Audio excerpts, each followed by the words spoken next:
Here's Billy Donovan. I was fortunate enough to go to San Antonio, and I had a chance to spend a lot of time with Pop, actually 3 days, and couldn't have been any more gracious to me when I was in college, and welcomed me with open arms, took me to dinner, spent a lot of time with him, and then coming here to OKC. He's always reached out to me, and obviously I was really upset to hear about the passing of his wife, and my thoughts and prayers are with him and his family, and I just wanted to say that before this started about the game, because I was really moved by it when I found the news out after the game was over with, and I really feel bad for him and his family, and my prayers and thoughts are with them. The game, I thought the first half, a couple things. I thought we turned the ball over too much in the first half. I think we had 9 turnovers. The offensive rebounding really was a factor. I thought there was significant runs in the game in the second half by both teams. We kind of dug ourselves out of a 9-point hole and took a pretty substantial lead, and give them credit, they kind of came charging back. Certainly the second half, I thought the free throw line was a factor. We had some opportunities to score. We just didn't score enough in that fourth quarter. So, we'll have to, go back and look at the tape and get prepared and ready to move on and go to Utah. Coach Michael Kinney, UConn Review. At the end, those last 2-3 possessions, did you get the shots that you wanted? We had. I thought we had some good shots. I did not think that. I think the entire game we could have executed better. I thought the first half we got stagnant offensively. Some of that had to do with the turnovers. We were never in a rhythm or a flow. There was no momentum. There was no flow we had. I thought in the third quarter we really played exceptionally well. I thought we moved the ball, did some really good things in the second half. And then even when we got downhill and got to the rim, we just couldn't make enough plays. But I thought for the most part, the guys in the second half generated a lot better shots than we did in the first half. Hey, Billy, Donovan Mitchell obviously really effective early in the fourth quarter, but Corey had been really good on him. Did you think at all about possibly trying to get Corey back on him earlier, maybe slow him down a little bit? Corey did a good job, but we had kind of changed some coverages, and we were getting hurt on the glass.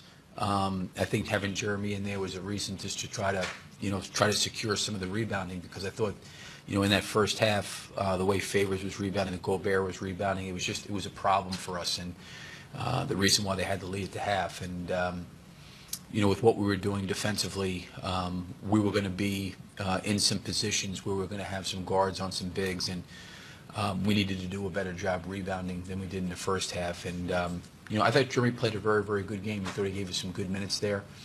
Obviously came back with Corey when Steven fouled out.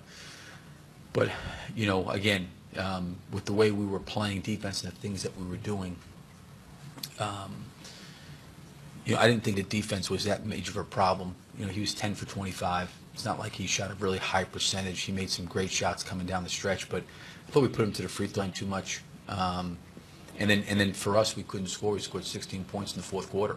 That was a challenge for us as well.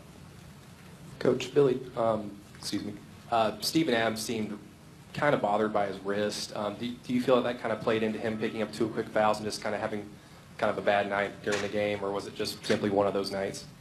No, I don't think there's anything wrong with his wrist or him. I mean, I think he's fine. I thought it was very difficult for him tonight. He was in foul trouble. He picked up 2 fouls pretty quickly in the first quarter. We had to get him back, and then he went back in there in the second quarter. I got him off at the end of the second because I didn't want to pick up his third. He picked up 2 pretty quick fouls in the third quarter, and then kind of came back in the fourth. And I don't think Steven was ever able to get into a flow or a rhythm for himself because he was battling foul trouble. And probably, Gobert probably went through the same thing in game 1.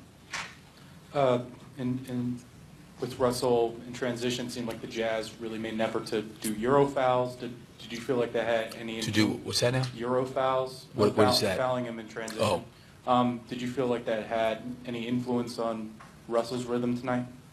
No. I think sometimes when you do that, it moves you closer to the bonus.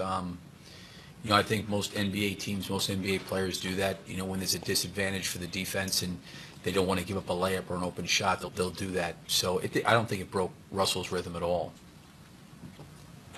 Fred Katz, Norman transcript. Billy, did you feel like any of the fourth quarter offensive struggles? I mean, I know often you guys only have 3 or fewer shooters on the floor. Do you feel like any of the offensive struggles just came from the fact that they weren't necessarily guarding the perimeter on some of the below-average three-point shooters out there? I'm sorry. Did you feel like any of the offensive struggles in the fourth quarter came from the fact that the Jazz were helping pretty hard off of the three-point shooters, or was it just a case of missing shots? No, I mean, listen, Jeremy had a wide open 3 from the corner. I thought Paul got downhill one time. He had a great opportunity to finish. There were some plays. Patrick had a couple of shots around the basket, early in the quarter. We didn't finish. Ray missed a 3, made a 3.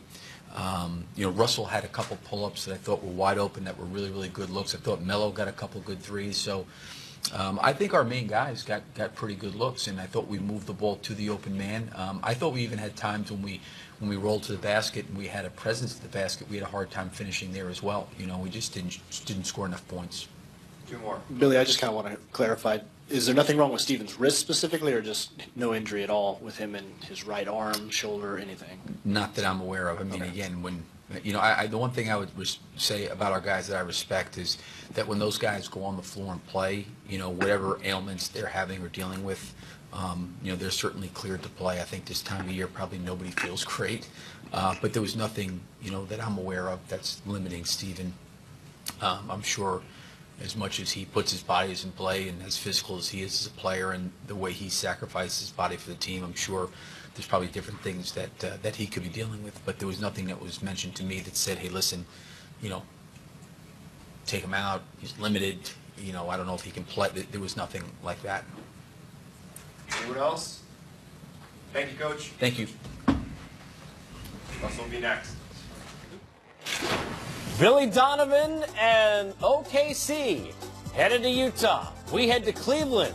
Check out another big night for LeBron. We come back here on Game Time.